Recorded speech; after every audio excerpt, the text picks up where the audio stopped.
Okay, Sairam. Okay, we'll continue with the verse 12. We had done the first question. We'll now go into the second question, but we just to refresh our memory, this is the passage. The first question was from this first page. We won't read this. It ends up with this concept of surrender. Wait, one of the most common attributes or qualities of God that has been ascribed to God is the ability to accept surrender from devotees. This concept of surrender comes from the dual mindset that a God and devotee are separate. As spiritual beings, it is our responsibility to go beyond this dual identification and contemplate the spiritual truth of oneness. Sister Tara, you don't mind to read that again because after 1 week, some of Yeah, okay, they've okay. already got a You want me to read the whole thing, is it? Yes, yes, yes. Yeah, so the Namavali is Om Shri Sai Sarveśāya Namaḥ. Salutations to Shri Sai, who is the Lord of all. So Professor Kasturi states all manifestations of Godhead are subsumed in the Sri Sāi Sai form and name. Swami declares, I am worshipped in all places of worship. I accept all prayers, all offerings made in all yajnas. Baba declares, do not be misled by my dissent and compassion, which makes me move among you as one of yourself and mistake me as human. I am Sarva Devata Swarupa. All manifestations of Godhead are but limbs and part of this Satisai form. So, one of the most common attributes or qualities of God that has been ascribed to God is the ability to accept surrender. This concept of surrender comes from the dual mindset that God and devotee are separate. As spiritual beings, it is our responsibility to go beyond this dual identification and contemplate the spiritual truth of oneness. Bhagavan states, this word surrender has been misinterpreted and people promote idleness in the name of surrender. We think that our mind, thought, and body could have been surrendered to the Lord. This, in fact, is not true and is in the direction of deceiving the Lord. We are undertaking to cheat the Lord. Your mind is not under your own control, and under such circumstances, how can you hold it and give it to the Lord? You have no control over your own body. If you have a small cut, blood oozes from the body, and you run to the doctor asking for a bandage. If this is your body and you have complete control over it, why is it that you are not able to control the outflow of the blood? In this context, to say that you have surrendered your body and mind to the Lord is a statement which is untrue. This word surrender conveys that there is someone who gives and someone who accepts, and that you are surrendering to someone. There is a feeling of duality implied in this word surrender. A man with a dual mind is half blind. In this manner, while he remains in this dual thought, how can he recognize the non dual aspect? The true meaning of the word surrender is the recognition of the fact that in everyone and everywhere God is present. The recognition of the presence of God in all individual souls is the true meaning of the word surrender. Summer Showers, 1974. Bhagwan declares surrender means offering everything to the divine and giving up the idea of separation between oneself and the divine. There is no true surrender if there is a sense of separation. There must be the conviction that it is the same divine who dwells in all beings. So it's a lot on surrender and how the oneness has to be realized. So the question one was well covered by Sister Girija last week on Swami being Sarvesha when he's you know or people of all religions have had experience with Swami as their God and in their own faith. So now we come to question two. Since Swami is declared to be the Lord of all, should we not be knowledgeable in all religions and have faith in all the paths leading to God? So Brother Rama had started sharing on this last week. Maybe we can just finish off quickly. The points that we shared in group discussion I think some 2 months ago is on this question. We have to remember unity in diversity. We have to be careful of speech, always be positive. We manage ourselves in the pursuit of God. We respect, accept, and understand all religions. So we have to start from a point of respecting, then accepting, and then we understand. There are some points that we cannot understand or we cannot accept, but that those then we need to tolerate. Some may be food habits, vegetarianism and non-vegetarianism. And even under the non-vegetarian category, there is those who take beef, and some of us, most of us who cannot tolerate that. But even then, Swami says we have to practice forbearance, because that's a very potent instrument, Swami says. And he gives the example of Dharmaraja, the eldest of the Pandavas. He scored many victories with this weapon of forbearance. And he said, Swami says, forbearance is not a sign of cowardice or weakness. No other weapon has the power of this forbearance.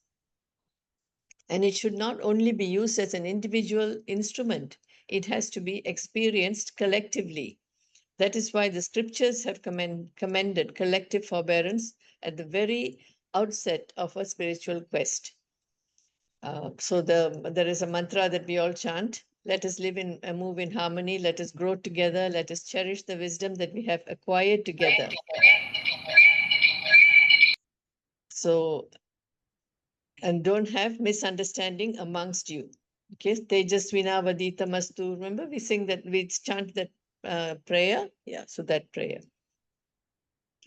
And then we have to concentrate on the unifying factors present in all religions. So although there are differences, we have to concentrate on the unifying factors and the similarities that each religion has. So for this answer to this question, I have chosen to focus first. The question was, Swami has declared to be the Lord of all. Is it not imperative that we should all be knowledgeable in all religions and have faith in all the paths leading to God? So Swami, in the middle of all these God forms, I chose to focus on this point of surrender. So what all the religions say about surrender. So in Hinduism, surrender is complete dedication to the spiritual master, acknowledging dependence on the divine for guidance and protection. So it's called Sharanagati. It is really involves releasing personal desires and ego, and to serve the Supreme Lord or spiritual master. This word Sharanagati actually means taking shelter or surrendering to. Okay, it is like it's a Sanskrit word derived from the word Sharanam. We take Sharanam with under guidance from this guru. It's a key concept in Hindu tradition.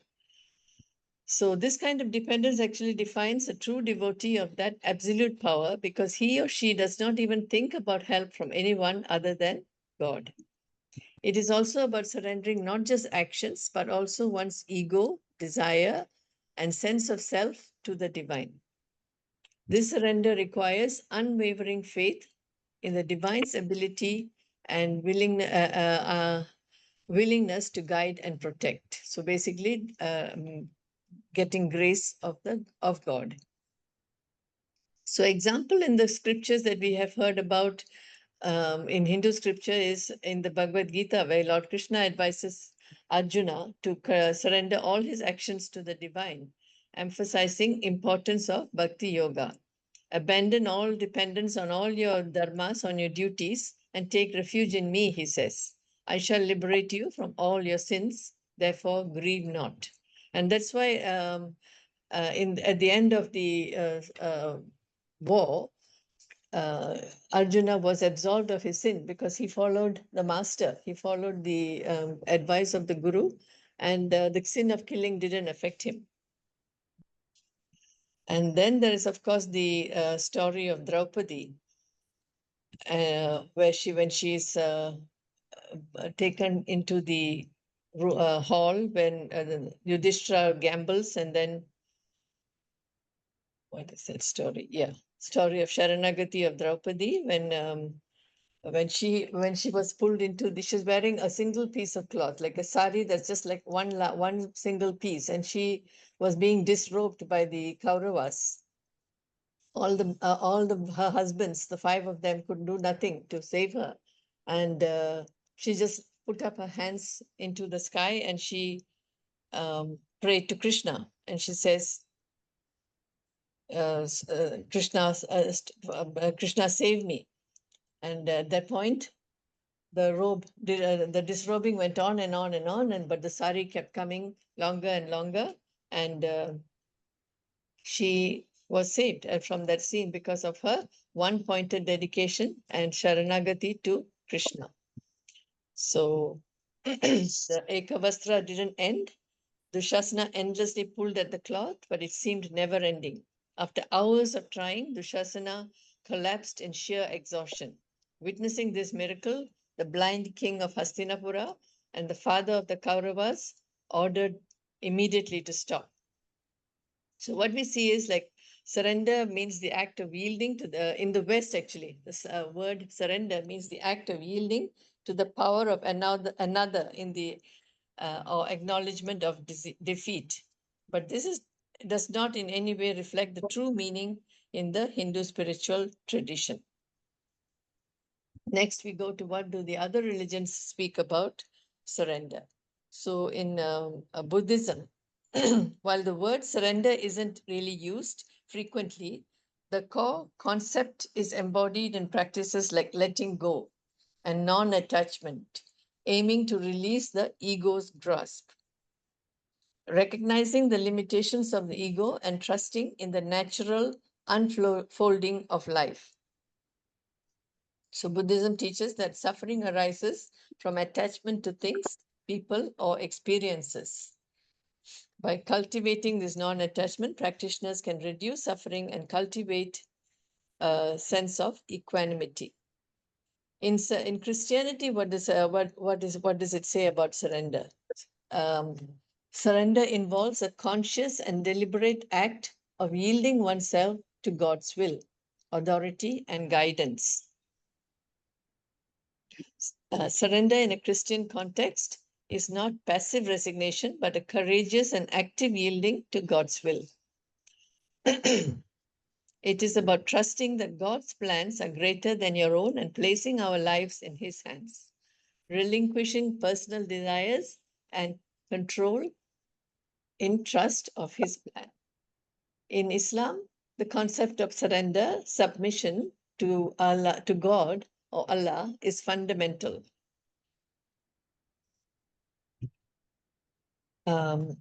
It involves embracing uncertainty and trusting that everything is unfolding as it should. Muslims strive to align their lives with God's will, seeking guidance and peace through this conscious surrender. So actually the word Islam itself means salam to the will of Allah. All aspects of their lives, from prayer to work and relationship, are undertaken with a spirit of surrender to God's will.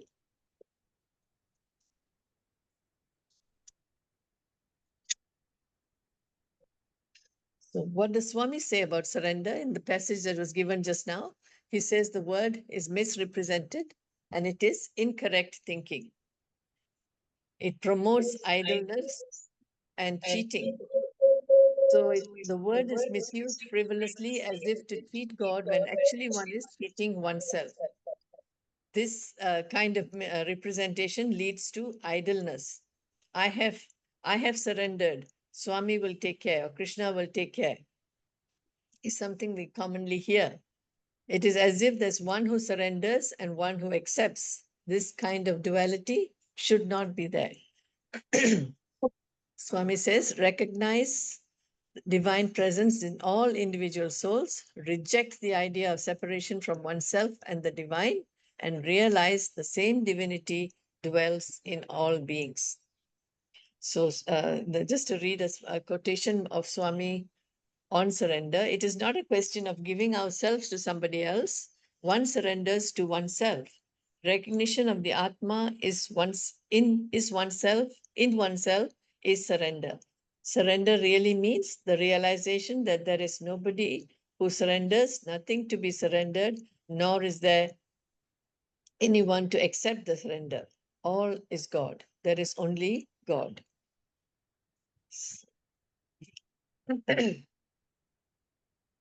So while the concept of surrender is central to many religions, its specific interpretation and emphasis vary.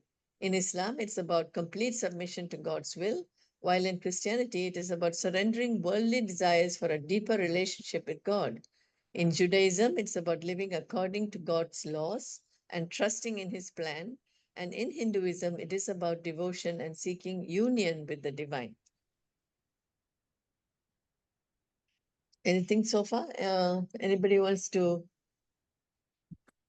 Yeah, Yeah. Sister Tara, will you be showing that passage of surrender which you can see outside Western Canteen, you know, Oh, you mean the one Swami's message? Oh, that one I Swami's message haven't of typed it. surrender. Yeah. I haven't typed it up. Okay. I can put it in a slide as well. Sure. Okay. Thank you. So this is the slight differences, but we focus on the commonality in all religions. So since Swami's declared that we should know what are the differences, we should all know the paths that lead to God. So at various times, what has Swami spoken about this? Where is the need for difference when all religions preach the same truth? Swami said this on a Christmas message in 1990. So basically, all religions have preached only sacredness. All religions called upon people to adhere to the path of truth. They also taught that good qualities of virtue are very essential for man. Thus, when the essence of all religions and the basis of all scripture and the goal of all human effort is one and the same, where is the need for such differences? The paths are varied, but the destination is one and the same. It is a sign of man's bad quality that, in spite of these truths, he indulges in conflicts and agitation on account of religious differences. Then, at another time, in the same speech, he mentioned all religions should be looked upon as one. So, all faiths are interrelated and mutually indebted to each other for the principles they teach and the disciplines they recommend. The Vedic religion was the first in time. Buddhism, which appeared about 2,500 years ago, was its son. Christianity was influenced much by the Orient, was its grandson. And Islam, which has the prophets of Christianity as its base, was like the great grandson. All have love as the fundamental discipline of the mind in order to chasten it and merge man with the divine. Then Swami says, I think this is a Guru Purnima message in 1989. He said, respect your own religion. Do not criticize others' religion. There is, of course, the well-known saying, there is only one caste, the caste of humanity. There is only one religion, religion of love. There is only one language, language of the heart. There is only one God. He is omnipresent. There is only one law, the law of Dharma. And then Swami goes on to explain, give us single sentences on all of the religions. Listen to the primeval pranava om resounding in your heart as well as in the universe. That is for Hindu religion. Offer all bitterness in the sacred fire and emerge grand, great, and godly. That was for Zoroastrianism. Remember the wheel of cause and consequence, of deed and destiny, and the wheel of dharma that rights them all. Cut the I feeling clean across, that's for Christianity, and let your ego die on the cross to endow on you eternity. Be like the star which never wavers from the crescent, but is fixed in steady faith. So like this, Swami, of course, has proven that he is Lord of all. And so we have to then understand all these concepts and know the various points in all the religions. Any religion that denounces any other religion is no religion at all. It is madness, Swami says, 1985, December 25th. It is sad that instead of uniting mankind in a common endeavor, religion has become a system of walled enclosures. Each religion is an armed camp, sunk in self-aggrandizement, trying to wean others onto itself and prevent defections from its ranks. Religion, therefore, is being condemned as the root cause of chaos and conflict. But actually, that is not the reason for chaos and conflict. It is basically man's mind. It has to be emphasized that religion is not the root cause of this state of affairs. The factious and fanatic hatred are due to the unruly ego that is given free play. Religion strives to destroy just this very tendency. So it has to be supported and not condemned. What has to be condemned is the narrow, perverted attitude of hating those who do not agree with us or hold different opinions of the mysterious force that animates the universe. And then the last point was conflicts and violence are not caused by religions. Matamu. Madam is not the cause. Religion is not the cause, but by selfish minds. Madhulu, also on Christmas speech in 1990. So the essence of all religions is oneness, and that principle, and it is the principle of love. If we nurture that principle of love, there is no scope for any hatred.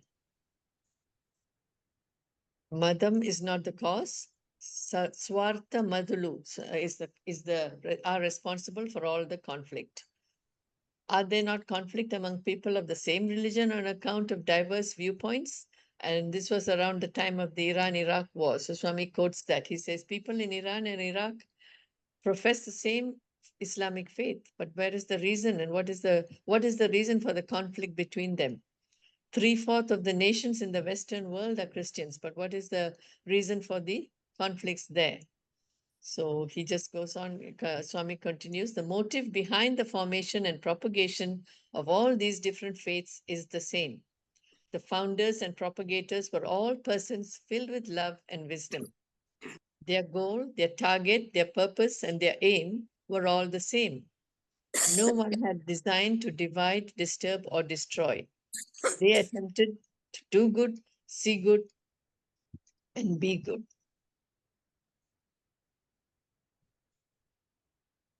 So Shri Sai tells a story on also. Even during Shri's time, he tried to unify by saying, one need not criticize any religion.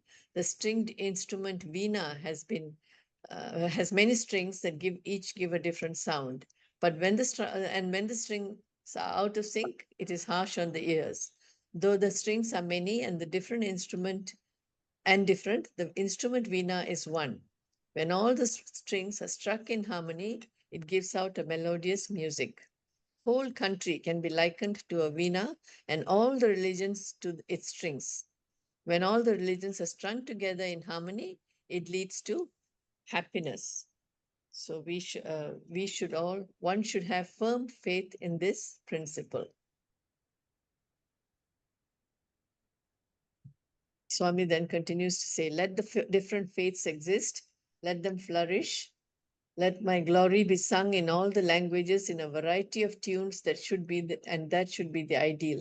Respect the differences between the faiths and recognize them as valid as far as they do not extinguish the flame of unity. Again, he says all faiths are interrelated and mutually indebted. But this one I already read. So yeah. So basically that's the end of my presentation.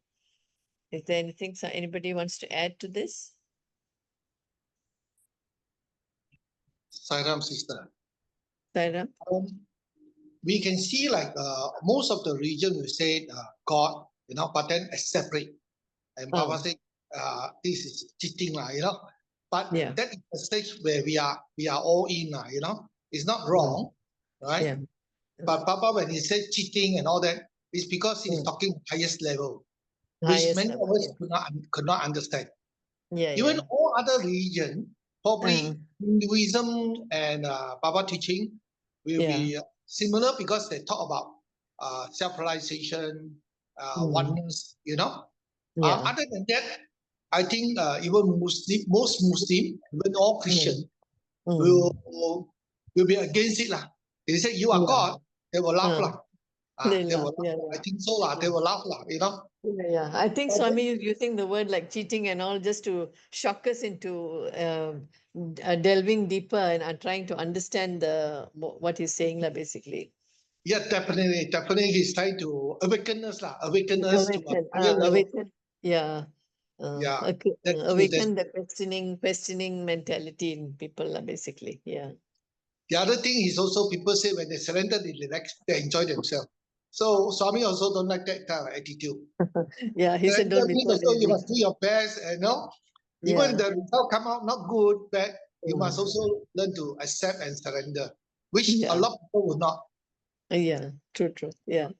That there is a situation in Then the other thing is denounce other religion. I think actually all religion teaches good. The only thing is like we have to be very understanding. For us to understand other religion is quite easy, but for other people to understand it will be a bit difficult because we are talking on a different level. That's how I feel. But then what they practice like Christianity, Islam, or Buddha that we can understand. Even like Buddha, he doesn't talk about God. That is, if you ask anything about God, Buddha will never answer one. Even some Buddhist sect will say, "Oh, we don't believe in God." Actually, that's not the truth because Buddha never talk about God. Buddha talk about you do your basic, you do your dharma, you do your medium. One day you reach that level. You know, you reach the enlightenment level, which So is towards what level. Buddhists don't pray to Buddha, right? They try They to pray to Buddha. Most of us pray to Buddha, but the praying is a different one. It's different from what we pray, you know. Yeah. I mean, like there's no teaching one. abhishekam and all that kind of stuff. Like you just pray to achieve that kind of mindset. Yeah, that's right. Actually, like auto-suggesting to yourself to have more confidence and surrendering a bit, you know. Right? Okay. Yeah. That's it. But it's good to understand about Buddha teaching is that we have come across people, Buddha don't believe in God one. You know? Actually, it's not true. You know? It's not true. They do believe in Devas and Devi and all that, you know. They do believe the Kuan Yin, all that, you know. All that, but a lot of people didn't know that there are about 11 questions that Buddha will never answer one. One of them is there God? You never answer that. So he never say, don't believe in God. He never said that. He just said he had different approach. The thing he said was because he wanted to solve the suffering, you see. So telling God doesn't solve the suffering. Of course, we know God also helps us in the suffering. For us, we understand. For them, at that time, he said, don't depend on something that you can't see, you know, you don't know the answer, you know. Myself, you build your foundation first. I think that's what meant, you know. Brother, all human beings are alike, all are born the same way. Every human being will die one day. And all are alike, all have 2 hands, 2 legs. Nothing is different. And all the nature, the sun, moon is for all. That just concentrate on that, you can just understand this. What's wrong with that? All are alike. There's no difference. Everything happens the same way. Whether you are belong to any religion. You go deep into it, you will understand. In the nature, not only with certain people. You know? True. So the Dharma is one. There's only one Dharma. Sai Ram. Brother Rama, you had a nice point you shared with us in the group where one friend of yours who attended a program in University Malaya. Do you want to share on that? Yes, sister. This is a very good top Malay official, very good friend of mine right from school days, and he's still a friend. What he did was, when he was at University of Malaya in the 1960s, he enrolled for a course on Sanskrit. Oh, okay. He enrolled for a course on Sanskrit, and the lecturer happened to be an Englishman. Oh, Who was okay. very highly qualified. Oh. And he taught him the basic precepts and how to get about the alphabets in Sanskrit. Oh. And it was a tough thing for him, but he was attracted to it for some reason or other. And when he completed the program, he got a distinction. Oh. And then he's telling me, didn't tell me all these years, but he's telling me now, one of the fundamentals which he learned from this in Sanskrit is Aham Brahmasi. God is within you. Aham Brahmasmi. Yeah. Aham Brahmasi. God is within you. Within me. Which is quite foreign to a lot of Muslims, unconsciously or consciously, I wouldn't know. But they're looking at God as something very far away and they want to get connected. But here is this very, very nice, loving gentleman who says God is within. Yeah. And that's how he appreciates that concept, and he is in it. And he doesn't want to open his mouth to criticize another for thinking in another way. Oh, okay. But he also realizes that this is what Hindus are doing. And he has got many Hindu friends, even that people in the faculty deans and whatnot who are Hindus, who have come out to be very, very good lecturers, extremely kind, loving. And these are all supposed to be fruits of good thinking evolved from their culture and religion. Therefore, he is with the one pointed mind that there is this truth which he must investigate. And so he is on this sadhana. Sadhana, I see. Yeah, this sadhana. But as you know, the law is very clear. We don't discuss religion with the Muslims. Muslims, yeah. This thing just came out while we were having tea. And it became, I was very excited about it. I say, in all my life, I never heard a Muslim talking on this point. Maybe we'll have thousands of Muslims in India who talk about it because the law there is different. Yeah. Here in Malaysia, it's this. And I think there is an inroad now. If this were to expand, then we will have this unifying force. Yeah. Yeah. And, Which is then, what and then, sister, just to add on, you see, to what Brother James said just now, we have the 10 principles which Swami has evolved for us. Yeah. And the first principle is honor and respect all religions as pathway to God. That's a principle which Swami has enacted and we are following. So we respect all religions we respect. And we show the devotion just as much as how they show devotion, so that we are on par with them. That not at any one time we feel that there's no love in them. There's plenty of love in them. All right. Then Swami has made it a reality in Puttaparthi, where he created the Sarva Dharma emblem. Symbol. As you approach the Puttaparthi, you have this beautiful emblem, which is the emblem of the organization known as Sarva Dharma logo. It presents a unity of all faiths and progressions to spiritual realization. And if you go closer, you can see that all the major religions are there. Yes. So Swami has opened the doors of all religions to come, and then they can gain as much as possible without any conversion. That we don't believe in conversion, but they can take back the nectar from Swami and go back as better Christians, better Buddhists, better Muslims, better Parsis, and so on. Yeah. Then the last, finally, what Swami has really talked about these other religions is to individuals, that is we, individuals in the world, that you are educated, you know what you are, and you can see differences, but there is truth which you need to explore. This is called independent investigation of the truth. Of the truth, okay. You have to develop this passion for independent investigation of the truth, and the truth which you are going to find is going to be the same thing which Swami has taught, and Swami calls it Sarva Dharma, Sarva Bhav. All paths lead to the same direction. I see. Okay. Yes, all paths same, because that is the independent investigation is going to result in this, which Swami has already said. But for your personal satisfaction, this is going to give you that feeling of love and affection for all. And in a multiracial community, as we have in Malaysia, the principle is live and let live. Let live, yes. Love all and serve all. Thank you. Sai Ram, sister. Sai Ram, sir.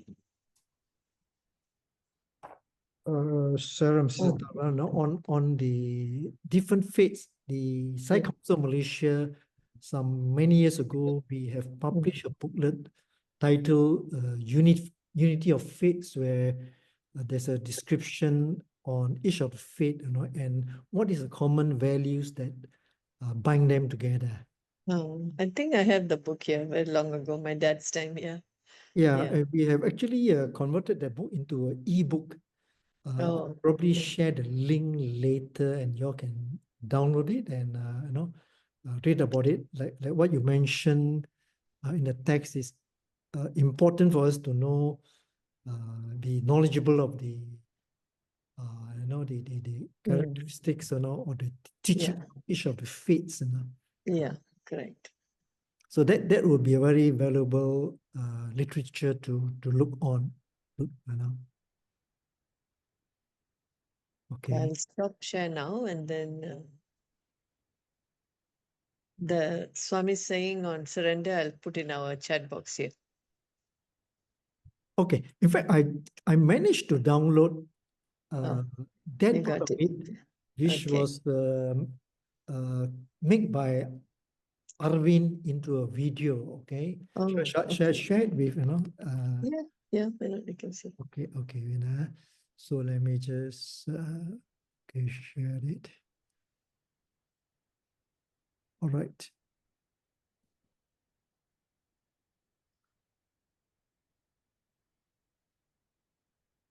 This particular message on surrender, you can find it on the wall outside the Western canteen. Oh, okay. Okay, so let me just play the video.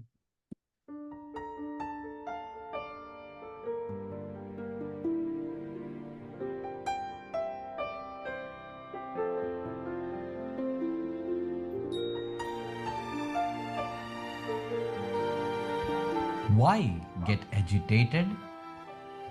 Let me take care of all your business. I shall be the one who will think about them. I am waiting for nothing else than your surrender to me. And then you do not have to worry anymore about anything.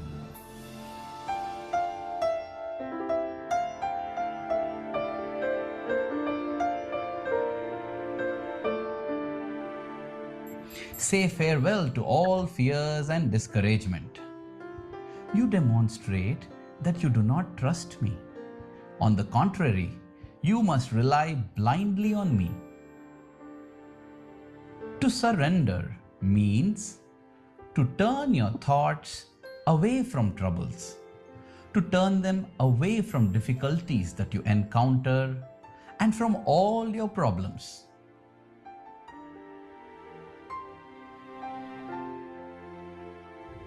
Leave everything in my hands, saying, Lord, thy will be done. Thou think of it. That is to say, Lord, I thank you, for you have taken everything into your hands, and you will resolve this for my highest good.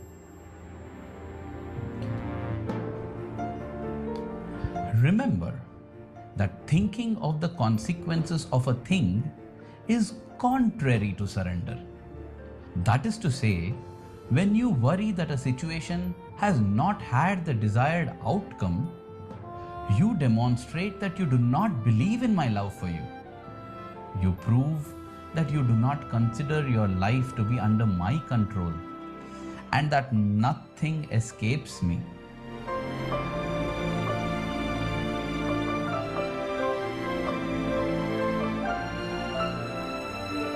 never think, how is this to end? What is going to happen? If you give in to this temptation, you demonstrate that you do not trust me. Do you want me to deal with it? Yes or no? Then you must stop being anxious about it. I shall guide you only if you completely surrender to me. And when I must lead you on a different path than the one you expect, I carry you in my arms. What seriously upsets you is your reasoning, your worrying, your obsession, and your will to provide for yourself at any price. I can do so many things when the being in his material necessities as in his spiritual ones turns to me saying, "You think of it," and then closes his eyes and rests quietly.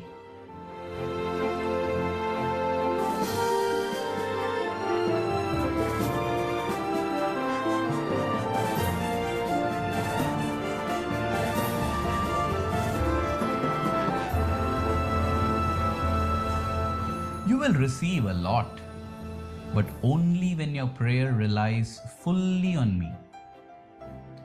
You pray to me when in pain so that I intervene, but the way you desire it. You do not rely fully on me, but you want me to adjust to your requests.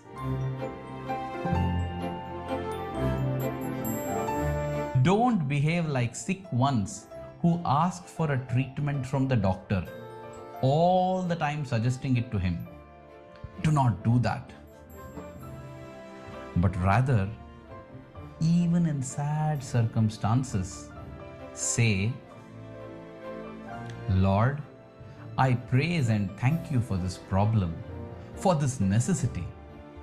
I pray you to arrange things as you please for this terrestrial, temporal life.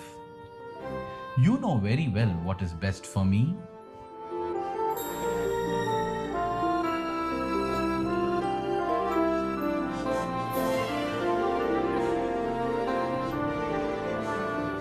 Sometimes you feel that disasters increase instead of diminishing. Do not get agitated. Close your eyes and tell me with faith, "Lord, thy will be done." You think of it. And when you speak thus, I accomplish a miracle when necessary. I think of it only when you trust me totally. Dear one, I always think of you, but I can help you completely only when you rely fully on me.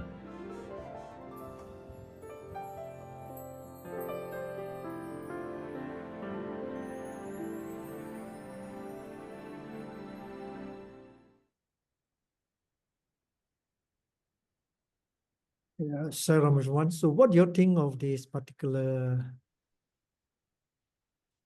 video now? How do you feel after watching this? Beautiful, Brother Billy. This is a wonderful video, which is a message to everybody on how to build trust. And the only way is surrender to Swami. And Swami is not very distant. He's within us. Why are we not getting close to him? That is because of our vainglorious mind, which pushes us here and there, and not giving the absolute attention which you deserve. And that is the only way when he can see you clearly. Between you and Swami, there's a wall. That wall is called the Talis wall. The Talis wall is an artificial wall. The artificial wall must be broken. It doesn't have anything to do with you and Swami. It is got to do with the illusions. So that must be removed because you already know that Swami is real. You already have seen Swami. You have met Swami. He has taught you sin. Already 40 years, we have gained so much of knowledge. Why is the need to have any doubt? So this talus wall must be removed and you must be connected with Swami. How do you do that? Swami has given us the 5 human values and the 9 code of conduct, which is enough for us to reach him very easily. Saram, brother. Thank you, brother. Anyone else like to share your thoughts on this particular video? Salam Biri. Yep. I mean, what Swami said, which is very true, look very easy, very simple and reasonable, right? But in actual life, actually inside there, there's a subtle message inside. For example, Swami said, when you fully rely on me, when you are suffering from cancer or some very difficulty, can we just drop the bag and rely on Swami? Being human is like near impossible, you know. We will, of course, talk to Swami, pray to Swami. At the same time, the worry is still with us. The anxiousness is still with us. We cannot like 100% surrender. The thing is, when we say surrender, Swami sound like just surrender. But in actual life, you are partly surrender, not 100% surrender. Because you still got worry and anxious. And that is the truth. I'm sure 99% right, cannot totally surrender when you go through very difficulties or sufferings, right? But we are partly surrender and hold on to Swami. It's nothing wrong, you know, because for us, we haven't reached the level of total surrender yet. I do not know whether you agree with me or not, okay? So, Saram. This is, you see, there is a very nice chapter in the Shri Baba's book, Śri Sāi Sarveśāya, where this devotee tries to explain a sloka of Bhagavad Gita. And Shri Baba intervenes and tells him, what does it mean? And then this devotee said, that simply means that you have to surrender in order to get the blessings of Lord Krishna. You have to surrender and nothing else comes in between. You must break the wall. You must be with him. He is with you. You are with him. Keep that in you. Then Shri Baba said, is that all? Then that man, the devotee says, that is my understanding. Then Shri Baba asks, there is a word down there called pranipat. What does that mean? And then Shri Baba explains, that means you not only surrender, but there must be complete surrender. And complete surrender, the word he uses is Sarvesha Saranganati. Sarvesha Saranganati. Sarvesha means complete. So nothing must come in between you.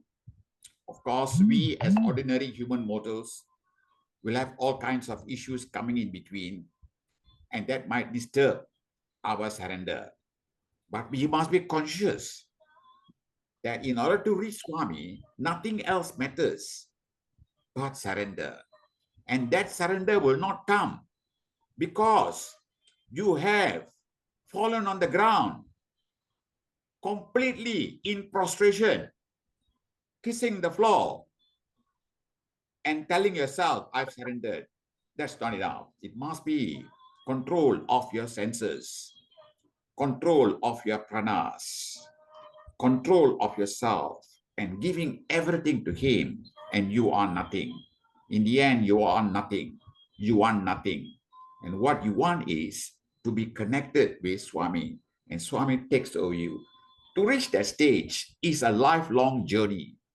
But the sooner the better, because Swami has given us the passage. Saram, brother. Thank you, Brother Rama. Anyone else like to share on this particular video? Yes. I just wanted to share that. See, the worry comes because we want the things and the result to be in our favor, the way we want it. And that's where the worry comes.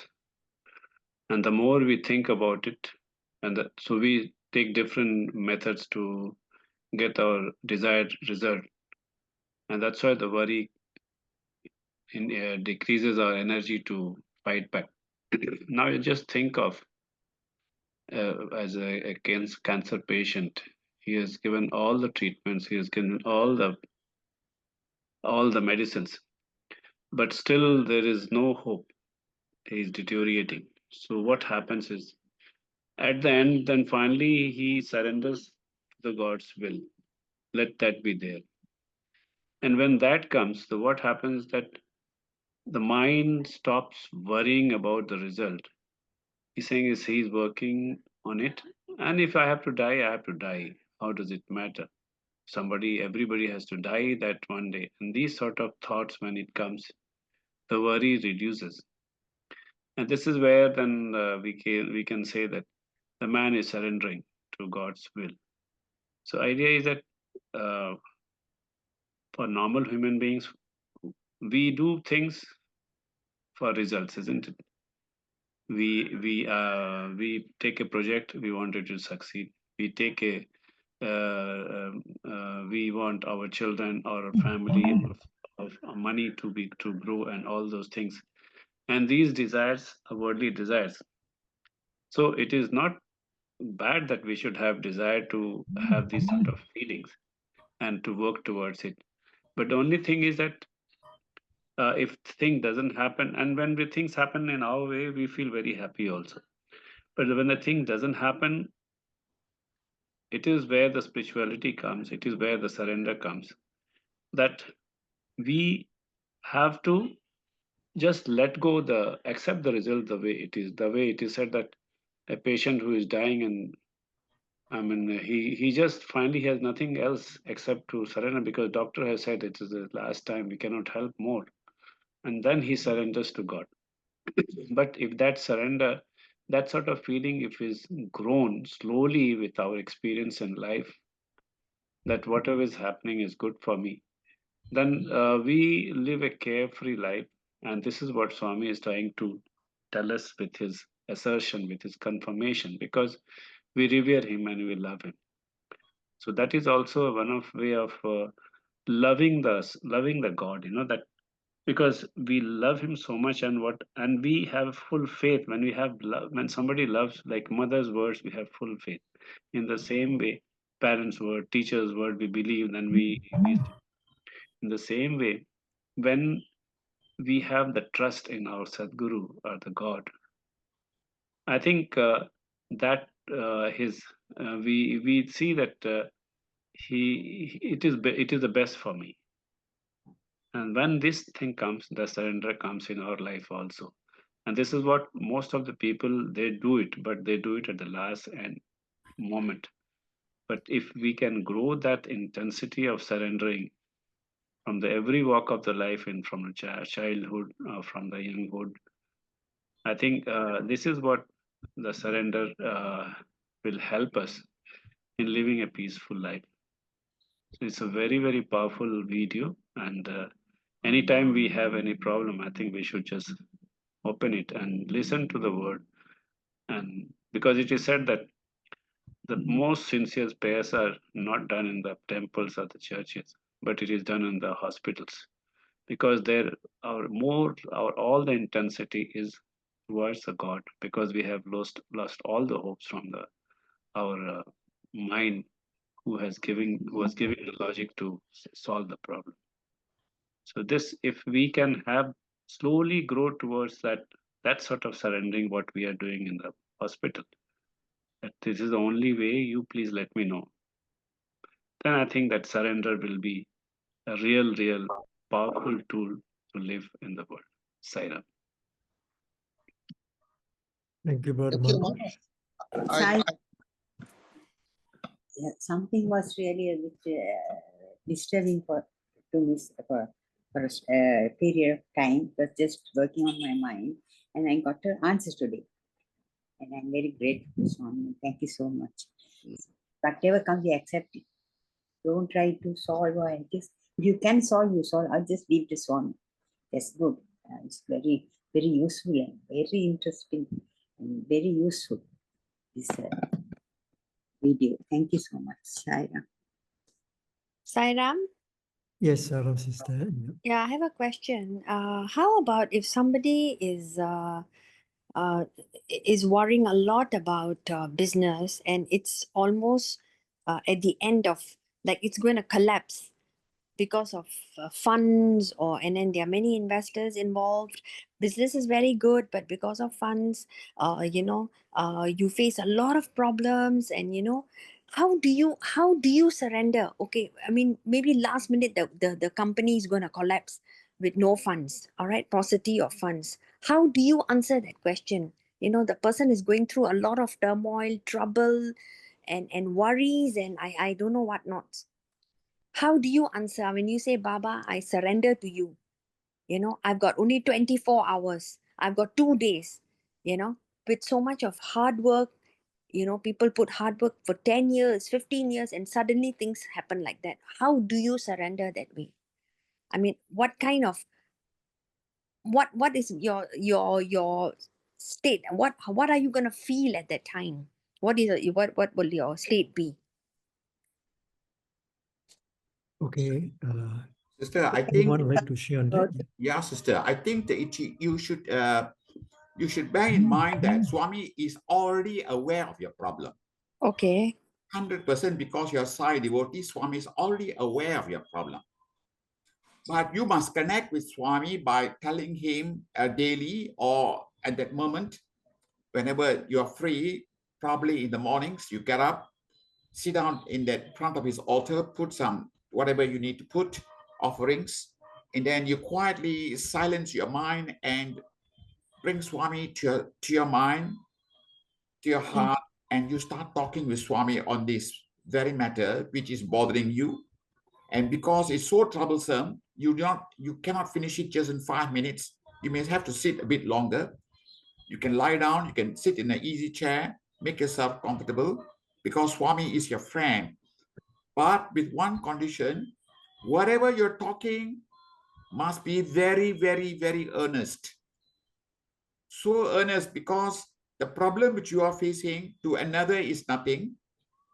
And to the third person, he will say some other comment. But for you, it is so serious that you need to bring this out to Swami in that earnest way so that you're connecting with him.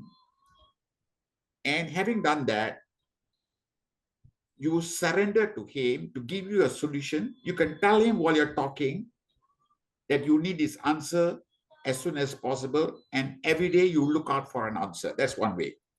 Okay. Another way is you can sit down after having talked with Swami, is to write a letter which Swami has given us in his articles in Sanatana Sarati. Then you can write him a letter. The minute you open your word, dear Swami, or my dear Swami, Bhagavan Swami, he already knows what you're talking.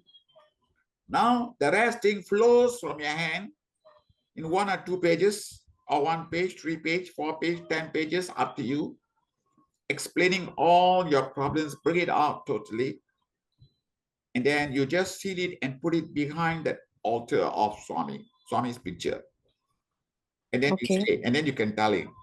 If it is so serious and so painful, you cannot take it, and then you are already tearing, let it be. Let the tears flow. Let Swami realize it. Let Swami receive you that way. This is not a joke. It is your life.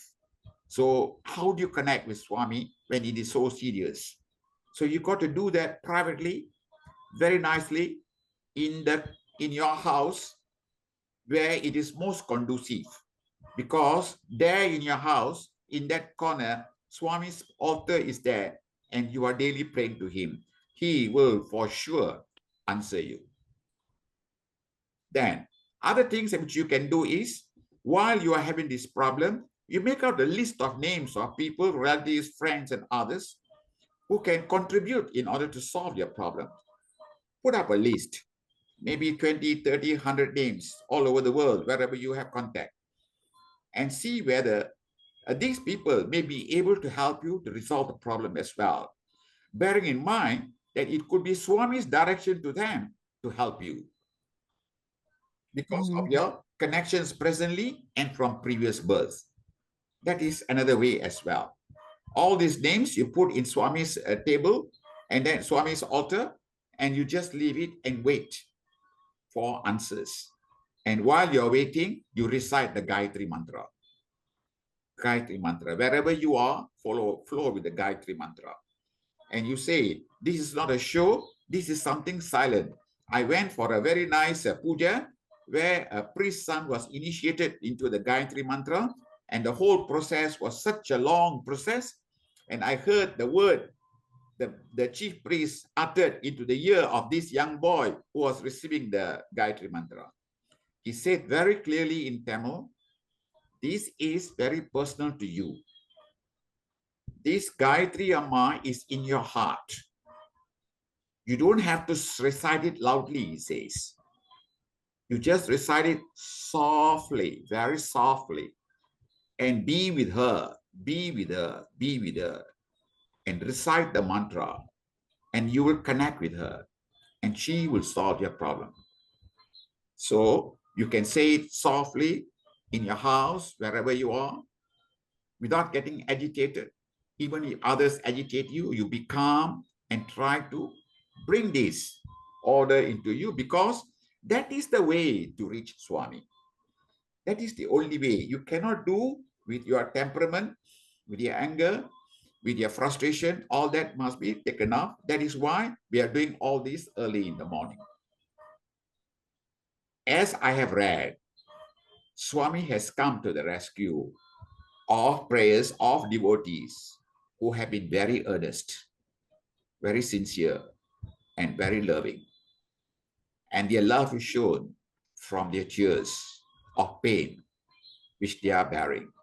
And Swami takes over the pain. Sairam, sister. Thank you, Uncle. Thank you so much. Perhaps before we start our satsang, we always have the Lord's Prayer. The last line of the Lord's Prayer, "O Lord, take my everything and let me be the instrument to work." So when we pray, we always want things to happen our way, but sometimes things does not happen our way. So how do we accept it? Because Swami said that when things has to happen, it has to happen. I know of a friend of mine whose daughter had cancer, okay, young daughter. And certainly he would have prayed to the Lord and things like that, but subsequently the daughter passed on. So maybe that cancer is good in the sense that it has helped to cancel off the daughter's past karma, okay, and so that the daughter will be reborn in a better form and things like that. And I remember a story spoken by Brother Viknik Kumar, the one who initiated the first Adirutra Mahayajna. So one day he was in the interview room and Swami asked him, he was holding a briefcase, "Are you ready?" So Vinny said, "Yes, Swami, I'm ready." He's supposed to seek Swami's blessing to go for a meeting. Then Swami asked him a few times, "Are you ready?" So Vinny was pretty puzzled. Why Swami asked me so many times, "Am I ready?" Then Swami finally said to him, "When the time comes, when you have to leave, you must always be ready." So just like the person who has got a cancer, he will pray, "Swami, I got cancer. Now please heal me." Okay. But I think a prayer, the best prayer could be, "Swami, thy will be done." Okay, whatever happened is for my good. Okay. But if the grace is there, definitely Swami's healing will be there. All right. Okay. Anyone else? Thank you, brother. Vincent here. Yes, Vincent. Yes. Yeah, I'm not too sure whether I mean, this is out of what I heard from her saying it is something to do with business restructuring. issues and all those things. It is quite critical. I'm not too sure whether I'm allowed to do this, but if not, just let me know. I'm a trained financial controller. I mean, I have done a lot of corporate exercise, restructuring, and all those things. And I don't mind to help the sister here if there is anything that I could help. That's only my offer. If this is allowable, then let her PM me privately. Then yes. I would like to help her at no fee and nothing. Just because we are in the same, how to say, faith and the same group. And also for informations, this month I'm retiring, so I'm taking garden leave. So next week onwards, I'm quite free. I can help if there is any that I can help from my part of work-related skills and things like that. I have done a lot of corporate exercise, things like that, restructuring, buy over, take over, whether it is a friendly or it is a hostile takeover, all those things. So if I can help, do PM me, and if this is allowed, back to the floor. Thank you. I Thank you see. so much, Sai Ram. Sister. So Brother Winston, Sister Maya is a chartered accountant, so he's very knowledgeable and very experienced. You can consult him, I think. Thank you. Okay, Sai Ram, thank you so much. Thank you very much. Okay, Sarah, brothers and sisters, the time now is 10 p.m. exactly. Okay, so we have a very interesting satsang today. So Sister Doreen had posted the wordings of the surrender thing in the WhatsApp group, so you may want to download it and read it. I find this particular article on surrender very refreshing. You know, when you really have problem, you just read through this article or watch back Brother Arvind's video. So as like before, this satsang is what they call today's satsang is recorded. We will try to put up the video recording as soon as possible. So with that, we meet again next week. So thank you everyone for joining us for tonight's satsang. Okay. Sai Ram. Sai Ram, Sai Ram. Sai Ram, thank you so much. We're grateful to Swami for everything. It's a miracle satsang. Thank you, Sai Ram. Yes, Sai Ram. Sai Ram. Sai Sai Ram. Ram. Okay, so if your majors, yeah, because I'm having another meeting with Brother Manoj, okay? So if you can, I won't click the end Zoom call because I'm using this particular room for meeting with Brother Manoj, and Brother Sugu, okay? Okay, thank you, Sarah. Thank you so much, Brother Vincent, okay? I hope Sister will contact you, on this, okay?